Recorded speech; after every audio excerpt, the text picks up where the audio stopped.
mayam si sina ai chagempomba tawgene tawri hawaijar jengo asmanam jeng ngawre hawaijar leire adagi hangam adagi si sina pakhon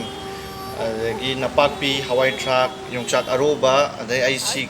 kupna suarga hapake ngamu leiro adagi khajing morok atekpa si mayam se tawraga mayam ai chagempomba gi video ama sema ge mayam gidamakta mayam ching je leire ching je dosa semgi ching tuni si jega ai hangam je kupna suarga amda tawraga ai mix option narage hangam je ngo fresh ne manipur dagi ngarang yorokba sigi se ai kupna suaraga pot ke ching siga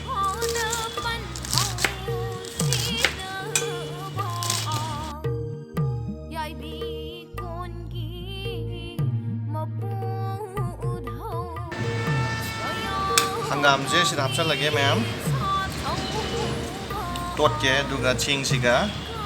aduga ain si tau basida nakupi ju khara hapoge horen thau ngobada ju khara hapke aduga ajik su khara hapoge me nakupi ju khara ta horage me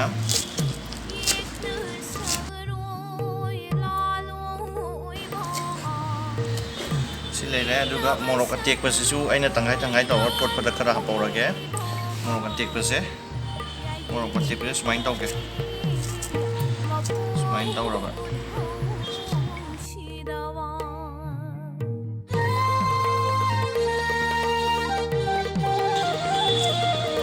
ini ma'am, aduga maroi jisu hapage.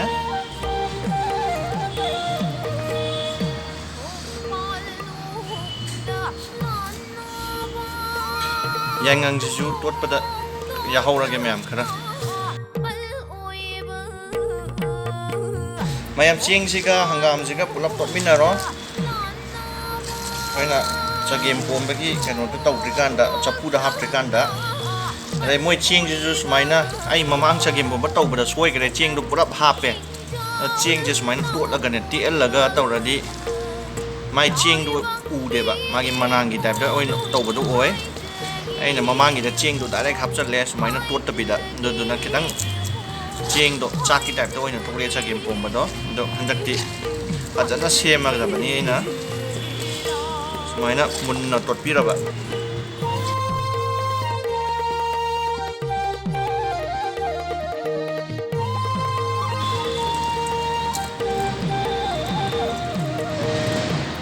silare ma'am mayam si ising je khagak saba oraga sigi atot paje sumaina happy raba smayam nung je agi video je yamna kano tok dore akai ba pi dore nung mam trick mam jan gare mayam ai chagempom je mta loina ba hotna hoge se sigi je hapaga thammaga sumaina thamba yare nga hak mayam si sing je hapal loiraga ai white truck hapage yongchak maru je sumaina aina tongna khara hape taw godogi white truck se hapi raba sumaina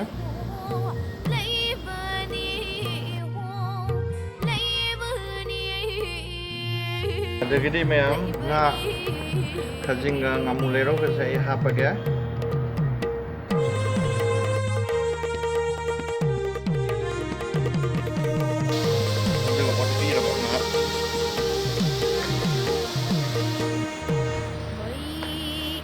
chagempomba se yame he sidi mi kunthra chaba yarani ro ai khak cha doini mi kunthra gi saruk se ma'am silai ra mayam adagidi yongchak asoi ba ju hapurage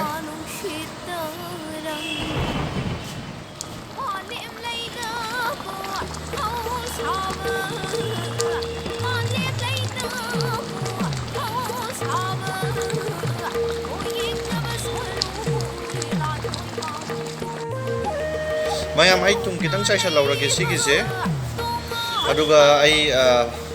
pakhon hapage silai re aduga pakhon je hauji khara hapke aduga horen thamdaram dai khara ga hapke smanam je ngawre mayam aduga ai hawaijar hapchal lage tang leiraga mangam leiraga si hape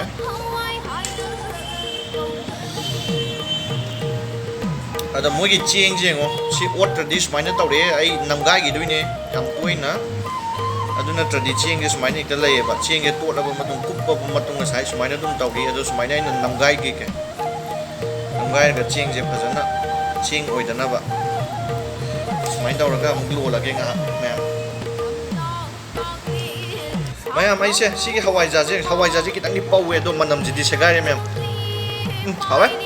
ꯁꯤꯒꯤ ꯍꯋꯥꯏꯖꯥꯔꯁꯦ ꯑꯩ ꯍꯥꯞꯄꯒꯦ ꯑꯗꯨꯒ ꯉꯥꯏꯍꯥꯛꯇꯪ ꯂꯣꯜꯂꯒ ꯑꯩꯁꯦ ꯊꯥꯎ ꯉꯧꯁꯜꯂꯒ ꯆꯒꯦꯝꯄꯣꯝꯕꯁꯦ ꯂꯣꯏꯁꯜꯂꯒꯦ ꯃꯌꯥꯝ ꯁꯤ ꯁꯨꯃꯥꯏꯅ ꯑꯃꯨꯛ ꯑꯣꯠꯄꯤꯔꯕ ꯑꯁ ꯁꯤꯗꯤ ꯃꯩ ꯇꯥꯔꯦ ꯃꯌꯥꯝ ꯁꯤ ꯁꯨꯃꯥꯏꯅ ꯇꯧꯔꯒ ꯂꯣꯜꯂꯒꯦ ꯉꯥꯏꯍꯥꯛ ꯍꯋꯥꯏꯖꯥꯔ ꯍꯥꯞꯄꯕ ꯃꯇꯨꯡ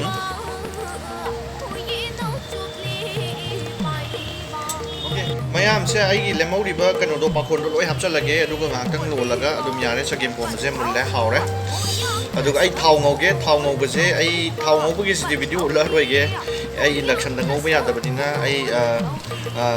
ꯇꯦꯖꯄꯇꯥꯅꯦ ꯃꯔꯣꯏ ꯅꯥꯀꯨꯞꯄꯤꯅꯦ ꯑꯗꯩ ꯃꯔꯣꯏꯅꯦ ꯇꯧꯔꯒ ꯊꯥꯎ ꯉꯧꯁꯜꯂꯒ ꯂꯣꯏꯁꯜꯂꯒꯦ ꯃꯌꯥꯝ ꯁꯤꯁꯦ ꯂꯣꯏꯔꯦ ꯃꯌꯥꯝ ꯑꯩꯒꯤ ꯆꯒꯦꯝꯄꯣꯝꯕ ꯁꯤꯗ ꯂꯩꯔꯦ